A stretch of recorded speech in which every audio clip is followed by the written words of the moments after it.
Welcome to Democracy Now!, democracynow.org, The War and Peace Report. I'm Amy Goodman. The Trump administration's reimposed economic sanctions against Iran following Trump's decision to withdraw from the landmark 2015 Iran nuclear deal. The reimposition of sanctions increases tensions between the U.S. and Iran and the U.S. and its European allies. This morning, Trump threatened other countries seeking to trade with Iran, tweeting, "Anyone doing business with Iran will not be doing business with the United States," unquote. Trump withdrew from the nuclear agreement even though international experts certified Iran was complying with the terms of the deal. On Monday, Iranian President Hassan Rouhani condemned the sanctions as psychological warfare and said he would not begin negotiations until the sanctions are withdrawn. The first step would be for U.S. President Donald Trump to show that he genuinely wants to engage in negotiations to solve a problem. What's the meaning of negotiations when you impose sanctions at the same time? It's like someone pulling a knife to stab a rival or an enemy in the arm, while at the same time claiming we should be talking and negotiating. The answer in such a case would be to say, remove the knife from the arm and put the knife away. In Brazil, the Workers' Party has nominated imprisoned former President Luiz Inácio Lula da Silva, known as Lula, as the party's presidential candidate.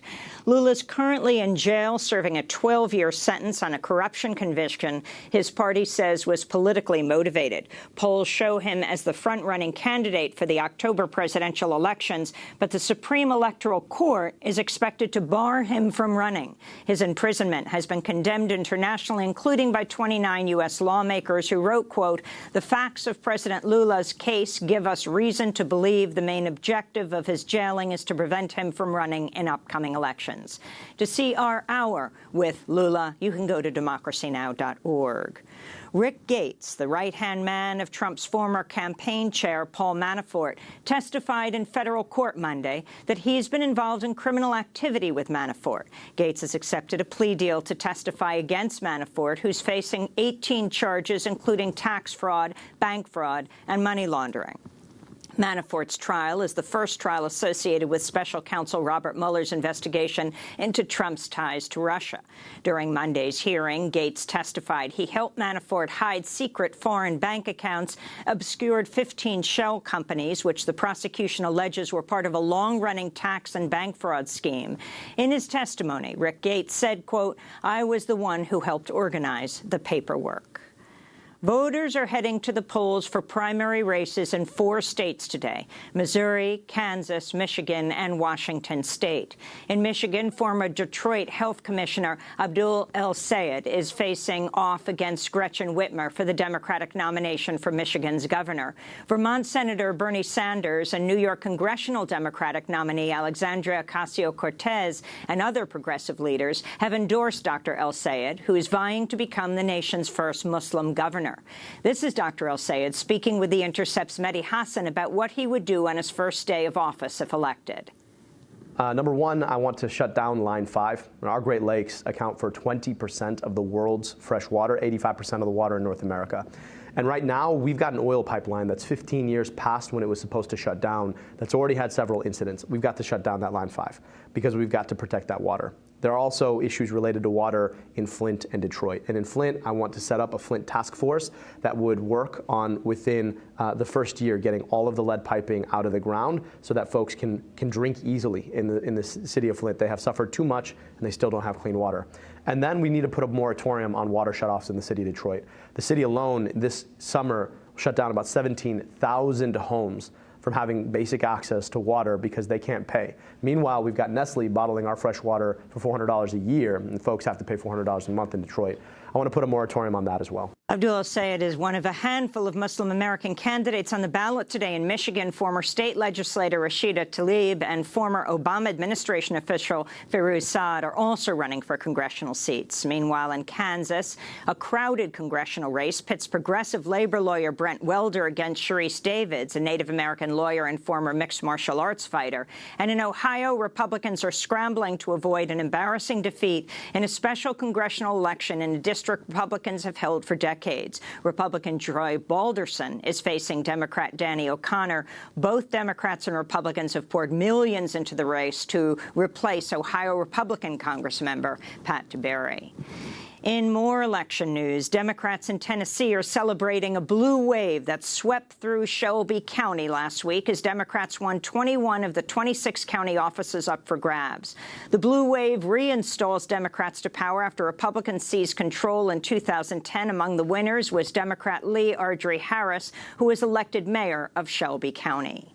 In Bangladesh, massive student protests have brought the capital Dhaka to a standstill as students demand safer roads. The protests began after a speeding private bus ran over a group of students, killing 2 teenagers on July 29th. Since then, massive youth-led demonstrations have swept Bangladesh, which has one of the highest rates of road accidents in the world. The Bangladeshi government's responded by violently cracking down on the student protesters and arresting journalists reporting on the protests. This is one of the protesting students, Nasmul Hussain. We've been protesting on the roads for a few days with some of our demands. We're demanding justice for those students at the Ramiz Udin Cantonment College killed by a bus, and we want safe roads. Diplomatic tensions are rising between Saudi Arabia and Canada after Canada accused the Saudi government of human rights violations and demanded the release of feminist activists imprisoned in the kingdom. In response, Saudi Arabia has expelled the Canadian ambassador, frozen trade with Canada, and suspended direct flights to Toronto. Since May 15th, Saudi Arabia has arrested at least 15 high-profile human rights and women's rights activists. Back in the United States and California, the raging Mendocino complex fire is now the largest wildfire ever recorded in California's history. The fire has already scorched more than 250,000 square acres. It's one of more than a dozen fires burning statewide. Apple, Google, Facebook, YouTube, and Spotify have removed Alex Jones and his InfoWars website from their platforms. Apple removed 5 of Jones' 6 podcasts, saying Apple does not tolerate hate speech. Facebook said it removed Jones' pages because he was, quote, glorifying violence and using dehumanizing language to describe people who are transgender, Muslims, and immigrants. Alex Jones regularly spreads far-right-wing conspiracy theories. He's being sued by the parents of the elementary school children killed in the 2012 Sandy Hook school massacre for claiming the massacre was a hoax staged by gun control advocates. The for-profit prison company GEO Group has threatened to sue the human rights group The Dream Defenders, which is planning a national day of action today to protest the private prison company.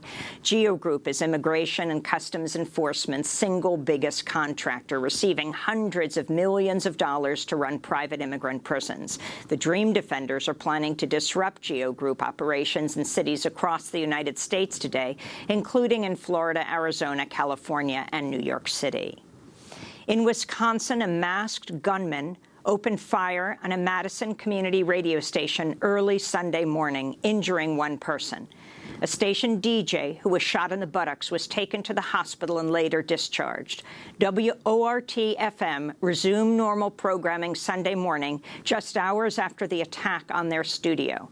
No arrests have been made. WORT-FM is a member-controlled community radio station broadcasting to south-central Wisconsin that's been on the air since 1975.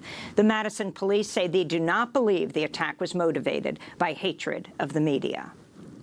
And in New York, former Black Panther Robert Seth Hayes has been released from prison after 45 years behind bars. He was convicted of the 1973 killing of a New York City transit officer. He's been eligible for parole since 1998, but had been denied parole 10 times before finally being set free.